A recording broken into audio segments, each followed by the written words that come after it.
Shri Hemant Savara, please. Thank you, sir, for giving me this opportunity. मैं lading bill जो introduce किया है सरकार ने, उसका बहुत स्वागत करता हूं।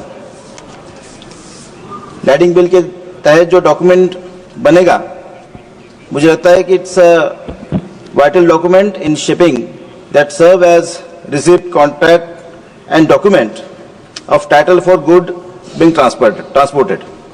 It is used to ensure that goods are handled, delivered and legally transferred correctly.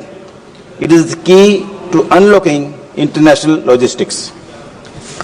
मैं हमारे देश के यशस्वी पंतप्रधान माननीय नरेंद्र मोदी जी को और port minister mister Sonowal sir को बहुत बहुत धन्यवाद देता हूं कि एक मल्टी मॉडल कनेक्टिविटी के तहत भारत का, इंडिया का सबसे बड़ा पोर्ट वाधवन पोर्ट जो पालघर में आ रहा है, वो इंट्रोड्यूस करने के लिए, और जिसका उद्घाटन उन्होंने खुद स्वयं आके किया।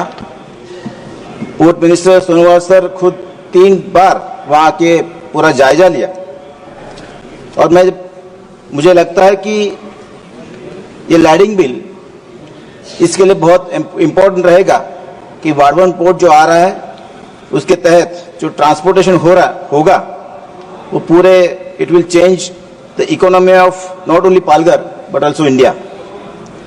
मुझे लगता है कि जो पालघर डिस्ट्रिक्ट का जो कोस्टल एरिया करीब 112 किलोमीटर का है, पोर्ट पूरा समुद्र में बन रहा है 1500 हेक्टेयर में। उसके लिए डेडिकेटेड रेलवे है, डेडिकेटेड हाईवे है, रेलवे है, डहाणू नासिक रेलवे बन रही है। कनेक्टिविटी जो और पैदा हो रही है वो समृद्धि की तरह मुंबई नागपुर समृद्धि हाईवे को भी कनेक्टिविटी दी जा रही है। उसके आगे हम देख रहे हैं कि वाटरवेज भी वहां पे कनेक्टिविटी पैदा होगी जो समुद्र और नदी को भी जोड़ेगी।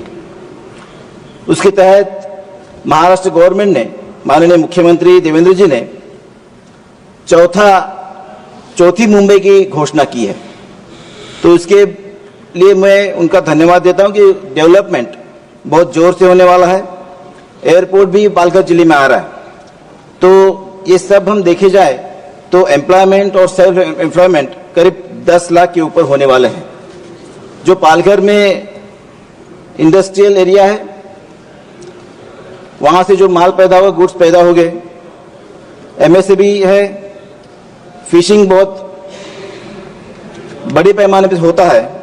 एग्रीकल्चर के तहत जो गुड्स पैदा होते हैं, चीकू है, कोकोनट है, फ्लावर्स है, फ्रूट्स है, उसके लिए ये सब लैडिंग बिल का इम्पोर्टेंस बहुत अच्छा साबित होगा।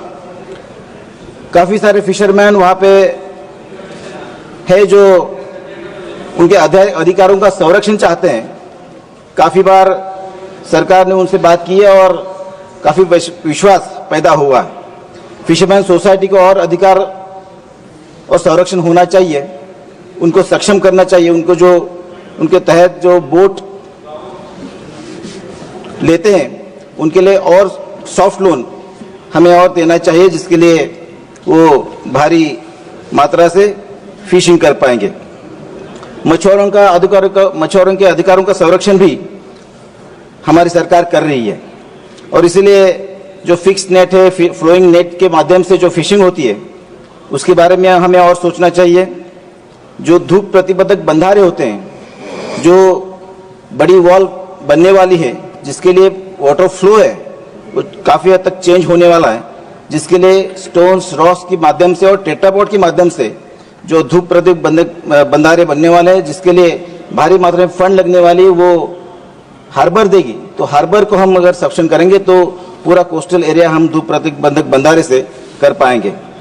इनलैंड फिशिंग काफी मात्रा में होती है, उसको भी हम एनकरेज करना चाहिए।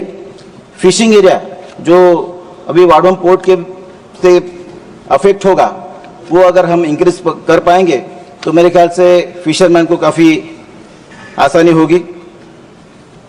जो नए बोट हम अगर दे पाएंगे तो उसमें जीपीएस ट्रैकिंग और टेक्नोलॉजी युक्त अगर रहेगी तो काफ़ी अच्छा प्रभाव रहेगा। काफ़ी सारी जेटीज़ की डिमांड है, तो जेटीज़ हमें बनवानी चाहिए। जो फिशरमैन को और कोल्ड स्टोरेज यूनिट्स चाहिए, उसके लिए भी प्रावधान हमारी सरकार कर रही है।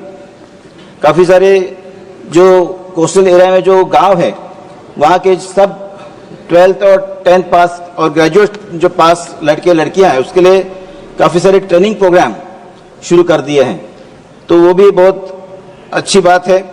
और नेचुरल ब्रीडिंग सेंटर्स जो है, अगर जो प्रभावित एरिया है उसके और नेचुरल ब्रीडिंग सेंटर्स अगर हम किए तो मेरे ख्याल से और हमारी जो फिशिंग है वो वैसे की वैसे रहेगी।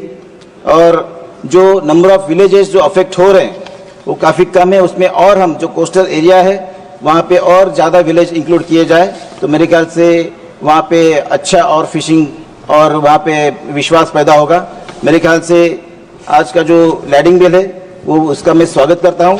और जो fastest growing district from India Palghar है, वो सब उसके नागरिक और फिशरमैन उसको हम स्वागत करते हैं। बहुत बहुत धन्यवाद।